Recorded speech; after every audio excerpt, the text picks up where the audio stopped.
예, 안녕하세요. 이번 시간에는 시장에 관한 이야기보다도 우리가 주식을 투자하는 여러 가지 방법에 대해서 하나씩 하나씩 강의의 형식으로 여러분들하고 이야기를 해볼까 합니다.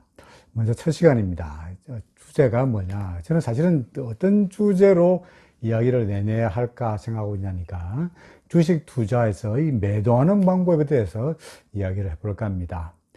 사실은 저도 오랫동안 뭐 주식을 하고 있고, 또는 외환 딜링도 오래 하긴 했습니다만, 주식이나 선물이나 또 외환이나 다 마찬가지죠. 살 때가 어렵습니까? 아니면 팔 때가 어렵습니까? 대부분의 사람들이 주식을 고르고 매수하는 일보다 나중에 그 주식을 정작 팔 때가 훨씬 어렵다라고 이야기를 하죠. 근데 수익이 나더라도 지금 팔고 나서 주가가 더 오를 것 같아가지고 수익이 난 상태에도 팔기가 주저되죠. 물론 수익이 났으니까 상대적으로 용이하긴 합니다만, 반대로 주식을 샀는데 예상을 한 달에 주가가 떨어졌을 때, 손해가 났을 때 이 주식을 언제 처분할 것이냐 하는 것이 제일 일반인들이, 투자자들이 고심하고 있는 가장 큰 문제다라고 말할 수 있겠죠. 어떻게 하면 잘 파느냐? 사실은 저는 최근에 주식 투자 매도하는 법부터 알아야 된다라는, 주식 투자 매도하는 법부터 배우라라는 내용의 책을 낸 바 있습니다. 사실은 이 책은 오래전에 낸 책인데요. 한 10년 전에 낸 책인데, 그동안에 반응이 좋아가지고 꾸준하게 잘 팔리다가 내용을 완전히 개정하여서 새롭게 낸 책이긴 합니다. 물론 여러분들에게 이 책을 사보시라는 이야기는 아닙니다. 근데 주식 투자하면은 제가 제일 고민하고 있던 게 어떻게 하면 잘 파느냐. 저 역시도 매수하는 일보다 매도하는 일이 상당히 어려웠기 때문에 어떻게 하면 참 매도의 함정에서, 매도의 그 어려움에서 벗어날 수 있을까 하는 생각을 여러 가지로 해봤죠. 자, 그래서 그 이야기를 시리즈로 걸쳐가지고 차근차근 해보도록 합니다. 먼저 첫 번째 이야기입니다. 자, 여러분들 이 그림을 보시면은 아시겠습니다만 퀴즈 프로그램이 하나 있다고 봅시다. 뭐 방송사에 아주 유명한 퀴즈 프로그램이 있다고 합시다. 그 퀴즈 프로그램에서 치열한 경쟁 끝에 한 사람이 드디어 우승자로 결정이 되었습니다. 자, 우승자 결정되었습니다. 이럴 때 그 우승자에게 사회자가 말합니다. 자, 여기 문이 보이시죠? 자, 그림처럼 문이 보이시죠? 이 문 세 개 중에서 하나를 고르십시오. 만약에 이 자동차, 이 세 문 안에는 페라리가 들어가 있는, 페라리 자동차가 들어가 있는 문이 있습니다. 페라리가 들어가 있는 문을 고르신다면 당연히 페라리 자동차는 당신의 것입니다. 반면에 물론 나머지 두 개는 꽝입니다. 따라서 꽝을 고르시면 당연히 꽝이죠. 자, 어떻게 하시겠습니까? 라고 묻습니다. 그야말로 우승자가, 퀴즈의 천신만고 끝에 우승한 우승자가 그야말로 이제 페라리가 들어있는 문만 고르기만 한다면 페라리를 몰고 집에 갈 수가 있습니다. 고민하다가 예컨대 1번 문을 골랐다 합시다. 뭐 2번 문은 3번 상관없습니다. 1번 문을 골랐다 합시다. 이럴 때 사회자가 묻습니다. 아, 그래요? 잘 알았습니다. 자, 1번 문을 고르셨다고요. 자, 1번 문 안에 페라리 자동차가 들어있을까요? 잠깐만요. 그러면 고르지 않았던 2번이나 3번 문에는 뭐가 들어있을까요? 라고 예컨대 3번 문을 슬쩍 열어봅니다. 여기는 꽝이네요. 돼지 한 마리가 들어있네요. 라고 말합니다. 그러면서 사회자가 그 우승자에게 다시 묻습니다. 자, 선생님은 아까 1번 문을 고르셨는데 지금이라도 고르지 않았던 2번 문으로 바꾸실 수가 있습니다. 물론 3번 문은 꽝이니까요. 2번 문으로 지금이라도 바꾸실 수가 있습니다. 바꾸시겠습니까? 바꾸지 않겠습니까? 라고 묻는다고 합시다.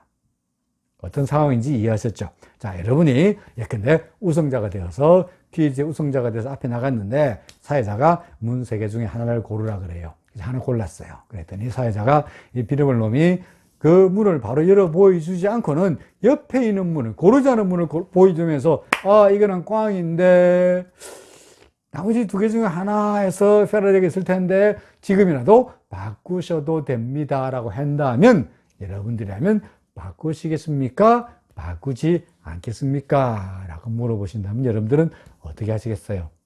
바꾸십니까? 바꾸지 않으십니까? 자, 마음의 결정을 하셔야 제가 그 다음으로 진도를 나갈 수가 있습니다. 사실은 저는 솔직히 여러분들이 어떤 생각을 하고 계시는지 압니다. 사실 이 이야기를 저도 강의할 때마다, 딴 데 가서 강의할 때마다 그 수강생들한테 물어보는데, 수강생들을 여쭤보면은 바꾸겠다라고 대답한 사람은 5%도 안 됩니다. 반면에 바꾸지 않겠다, 기존의 선택을 그대로 고수하겠습니다 라고 말하는 사람이 95%나 차지합니다. 대다수를 차지합니다. 여러분들, 확률은 어떻게 되죠? 바꿨을 때의 당첨될 확률과 바꾸지 않았을 때의 당첨될 확률은 어떻게 될까요? 역시 그죠? 5대5대 그죠? 5대5겠죠? 바꾸나 안 바꾸나 어차피 둘 중에 하나가 페라리가 들어있을 테니까 바꾸나 안 바꾸나 확률은 똑같다 라고 여러분들 생각하시겠죠. 하지만 정답은 바꾸는 것이 확률이 높아집니다. 에이, 그럴 리가 있나 라고 말씀할지 모르겠습니다만은, 제가 다시 컴퓨터로 돌아가서 자세하게 왜 확률이 높은지를, 바꿔야 되는지, 바꿔야 확률이 높은지를 자세하게 설명해 드리도록 하겠습니다. 자, 확률적으로 생각해 볼까요? 현재 문이 3개 있습니다. 그죠? 자, 페라리가 들어있을 경우의 수라 그러면은 1번 문 뒤에 들어있을 경우, 그죠? 2번 문 뒤에 들어있을 경우, 그리고 3번 문 뒤에 들어있을 경우, 3가지 경우의 수밖에 없죠. 경우의 상황을 봐서 A, B, C 셋 중에 하나밖에 없습니다. 자, 여러분이 예컨대 1번 문을 선택했다고 합시다. 1번 문을 선택하든 무슨 문을 선택하든 상관이 없습니다는, 예컨대 1번 문을 선택했다고 하죠. 자, 1번 문을 여기다가 색깔을 칠로, 그렇죠. 여러분들이 1번 문을 선택했다고 합시다. 자, 그러면 이럴 때 사회자가 1번 문 선택하셨군요. 알았습니다. 라고 예컨대 2번 문을 보여주겠죠. 그죠?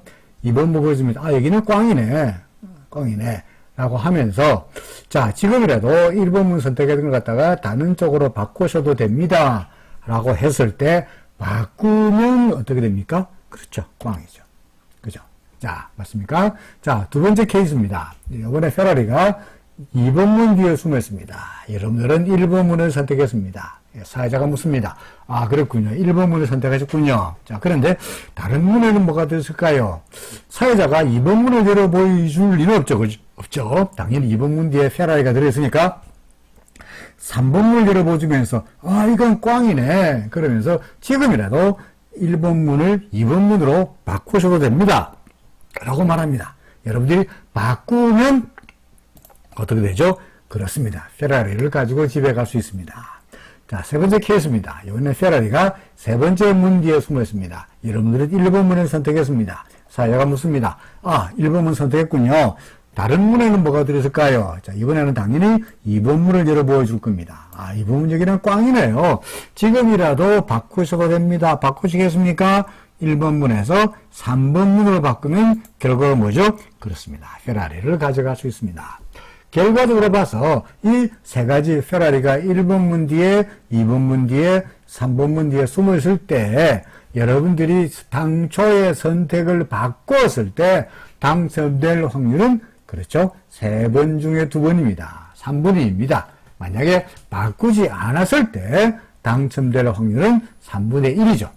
결론적으로 말해서 바꿨을 때 당첨될 가능성이 높습니다. 정답은 바꿔야 됩니다. 사실 이거는 경우의 수가 들어가는 확률이다 보니까 다소간 좀 어려운 내용이긴 합니다만은, 어쨌든 간에 확률로 봐서는 바꾸는 것이 정답이었죠. 오케이. 확률 이해되시죠? 그렇죠. 그죠? 바꾸셔야만이 확률이 높습니다.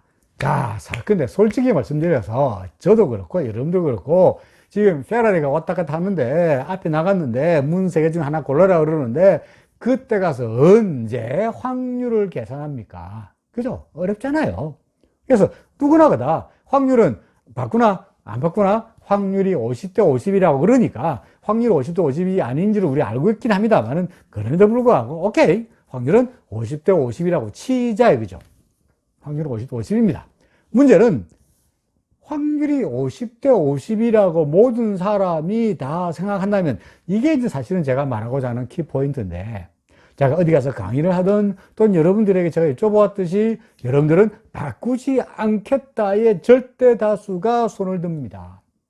아니, 확률이 바꾸나 안 바꾸나 확률이 같다면, 50대 50이라면 이렇게 여러분들에게 물어봤을 때 바꾸겠다가 50%, 바꾸지 않겠다가 50%라는 결과가 나와야 정상 아닌가요?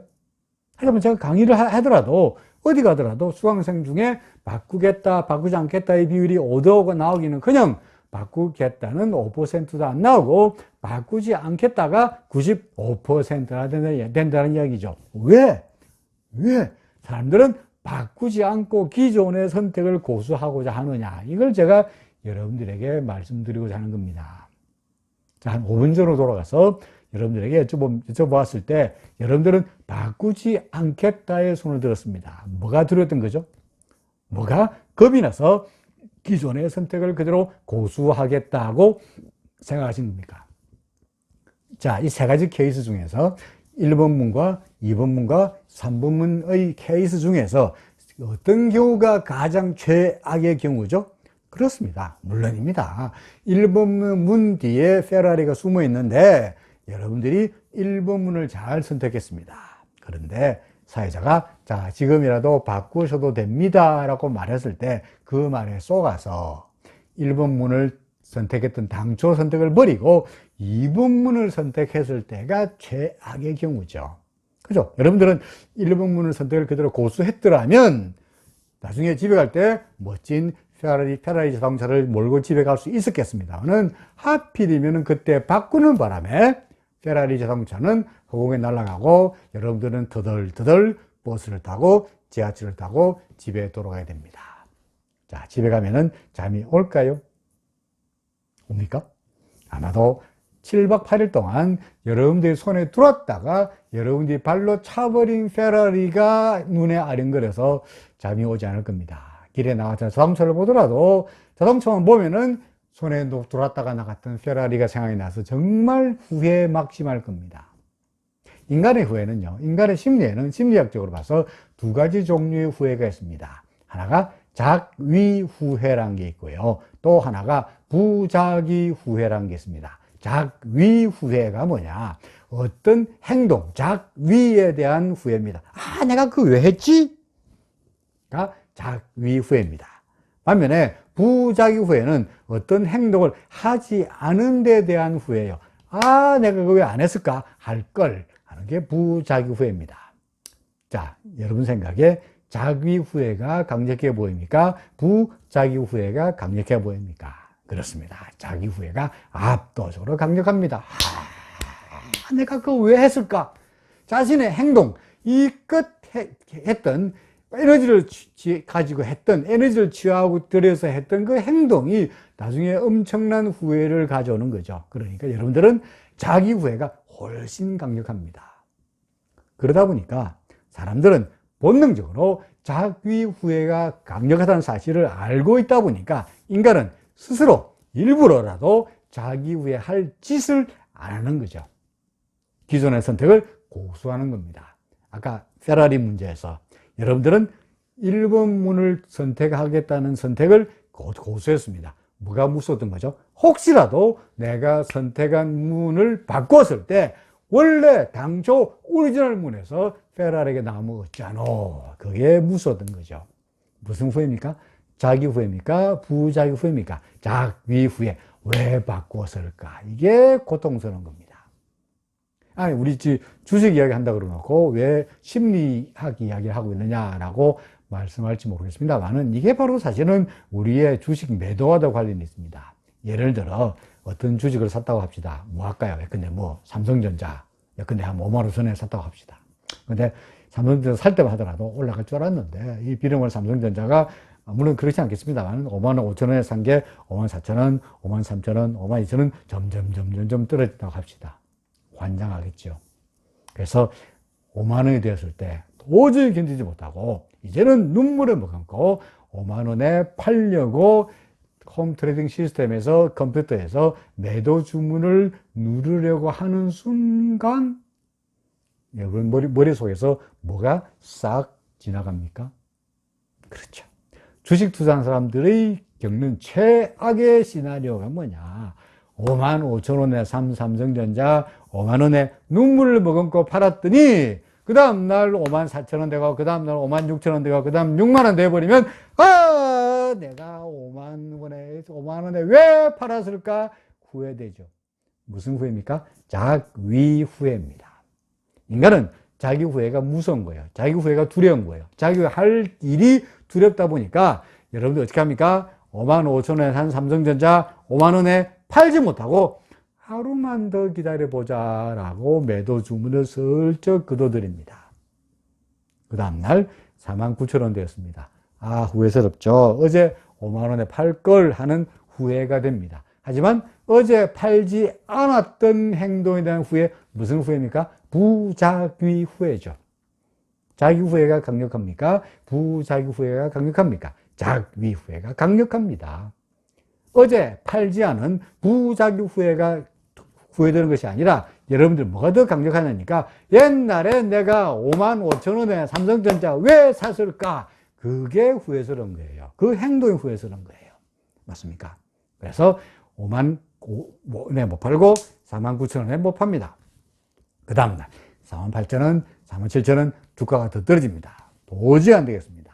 4만 6천 원 왔을 때 이제는 안 되겠다. 매도 주문을 눈 질끈 감고 이제 말고 팔겠다 라고 주문을 내려는 순간 여러분들은 어떤 생각이 다시 듭니까? 내가 5만 원에도 안 팔았는데 4만 6천 원은 바닥이 아닐까?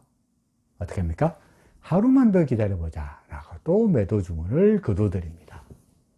물론 삼성전자니까 주식이 좋으니까 삼성전자가 계속 떨어질 리는 없겠죠. 그죠? 올라갑니다. 그러니까 얘를 어떻게 본다면 잘못 들었다고 생각이 되긴 합니다만 뭐 삼성전자든 뭐든 간에 똑같은 일입니다. 여러분들 산 주식이 무엇이든 간에 그 매수한 가격에 비해서 주가가 떨어지고 있을 때 여러분들 선뜻 매도하지 못합니다. 왜 뭐가 겁이 납니까? 작위, 후회가 겁이 나는 겁니다. 근데 어차피 인간은 후회할 수밖에 없어요. 팔아도 후회하죠. 팔지 않아도 후회합니다. 따라서 중요한 것은 후회가 겁이 난다면 주식 투자할 수가 없습니다. 뭐가 중요하냐? 여러분들의 원칙을 정하십시오. 매수한 가격에 비해서 얼마 정도 떨어지면 또는 근데 기술적 지표가 어떻게 되면 매도한다 라는 원칙을 사전에 정해 놓으시고 그 조건에 맞았을 때 즉각적으로 매도하는 이런 원칙을 기르신다면 적게 손해보고 쉽게 빠져나갈 수가 있습니다. 주식 투자는요, 한 방에 크게 먹는 것도 중요하긴 합니다만 크게 손해보지 않는 것도 중요합니다. 그렇죠? 따라서 매도하는 스킬이야말로 아주 중요한 덕목이다 하는 것을 말씀드릴 수 있겠죠. 작위 후에 덫에서 빠져나오시라. 이게 이번에 매도하는 법 첫 번째 강의에서 여러분들에게 말씀드리고자 하는 내용이었습니다. 예, 들어주셔서 고맙습니다. 다음 시간에 뵙겠습니다.